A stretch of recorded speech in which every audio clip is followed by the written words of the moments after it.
Three GOP presidential candidates remain in the race, but there's only one frontrunner. It appears Mitt Romney will be the Republican nominee and face President Obama in the fall. And joining us now to give his take on all things presidential politics, a man who ran his own presidential campaign, Herman Cain, is joining us here in our Washington studios. It's such a pleasure to have you here today. Oh, it's my pleasure. Thank you. Glad you could make it, definitely. Yeah, made it by the skin of my chin.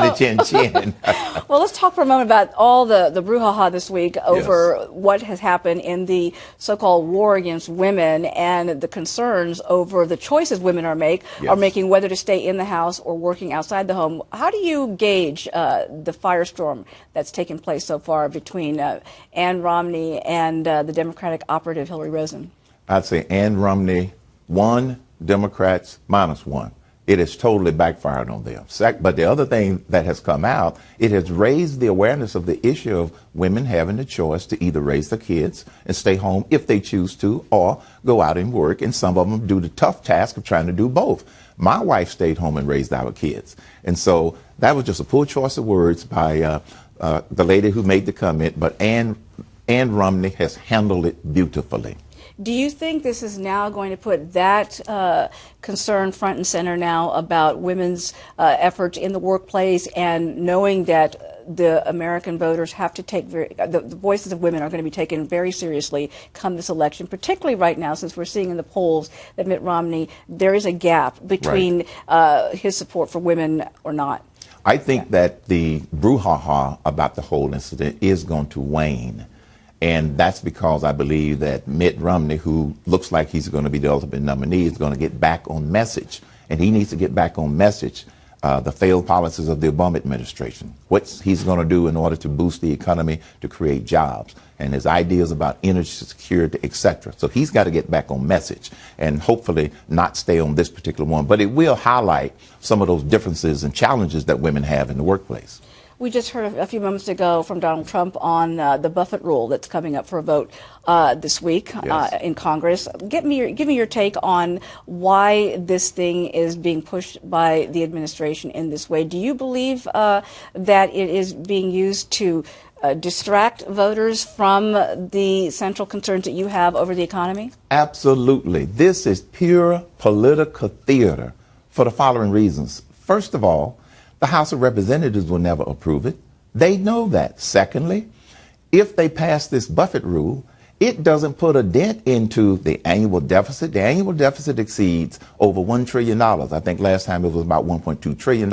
If they implement the Buffett rule, it might raise $4 billion of that. That's peanuts. Now, I did a little calculation of my own. If they really want to get the rich to pay more and get Warren Buffett to pay more in taxes, if they were to pass 999, do you know what Warren Buffett would pay in taxes a year? Over $200 million. In other words, they're not working on the right problem, which is to throw out the tax code.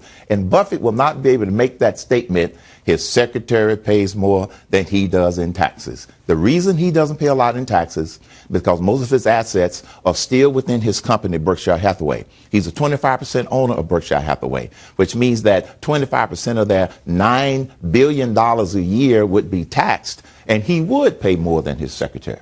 So taking a look at what's at play right now, I know that you are going to be launching a series of events here in Washington over the next several days to keep the focus on the economy. Yes. And not just about the presidential contest. You're also looking at key Senate and congressional races for the upcoming for the 2012 race. Absolutely. Like I mentioned, getting on message and keeping the voters focused on message. We call it the revolution on the Hill. Not bombs and bullets, brains and ballots, because we want to keep people focused on what we need to do in order to boost this economy.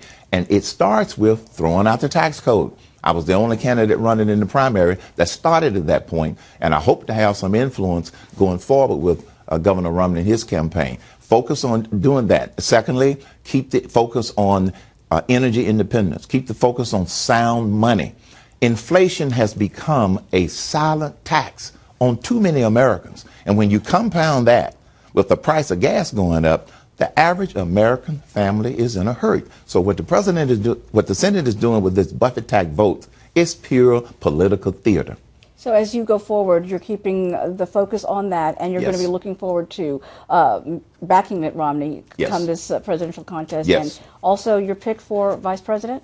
I don't have a pick. I have a few people that I think will look good on the list. You know, I have mentioned Alan West. I've mentioned Marco Rubio, Representative Paul Ryan. Those are some of the ones on my list. But I know that Governor Romney is going to have to do a lot of soul searching. But our event this Monday is going to be in Senate Park, where we're going to have a great big rally. We got a lot of great speakers there to talk about how we keep the focus and keep the fire on Congress and on what's coming up in November. Terrific. All right. Thank you, sir. Thank you for joining us here in the studio. We really appreciate it. Always good to hear from you. Thanks.